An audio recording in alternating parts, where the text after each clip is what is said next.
కామారెడ్డి జిల్లాలో కురిసిన భారీ వర్షానికి పలు ప్రాంతాలు జలమయమయ్యాయి.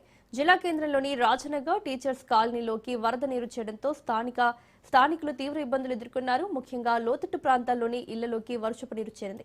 ఇక కామారెడ్డి సిరిసిల్ల రోడ్డుపై భారీగా వరద ప్రవాహం కొనసాగడంతో రాకపోకలకు తీవ్ర అంతరాయం ఏర్పడింది.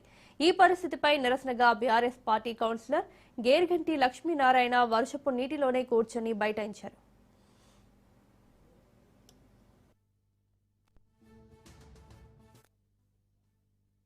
కాటిపల్లి వెంకటరమణారెడ్డి గారు, గౌరవ కలెక్టర్ గారు, గౌరవ మున్సిపల్ చైర్మన్ గారు ఇట్టి సమస్యను తొందరగా తీర్చాలని కోరుతున్నాము. ఎందుకంటే ఒక జిల్లా కేంద్రంలో ప్రధాన రహదారి అయిన కామారెడ్డి కరీంనగర్ ప్రధాన రహదారి అయిన ఈ ప్రధాన రహదారిపైన ఇంత అద్మానమైన పరిస్థితి ఉంటే ఒక చెరువు కుంట కల్పిస్తున్న సన్నివేశం ఇది. ఈ రోడ్డు పైన మీరు వెళ్తుంటారు, రాకపోకలు జరుపుతుంటారు కాబట్టి అలాంటి రోడ్డు ఇంత దయనీయ పరిస్థితిలో ఉన్నది. చిన్నపాటి వర్షానికే ఇలా ఒక చెరువు కుంట దయనీయ పరిస్థితి పట్టించుకొని అధికారులు దయచేసి ఎమ్మెల్యే గారు, ప్రభుత్వ సలహాదారు గారు, కలెక్టర్ గారు, మున్సిపల్ చైర్మన్ గారు మీరు ఎక్కడున్నా వచ్చి సమస్యను వెంటనే తీర్చాలని కోరుతున్నాము.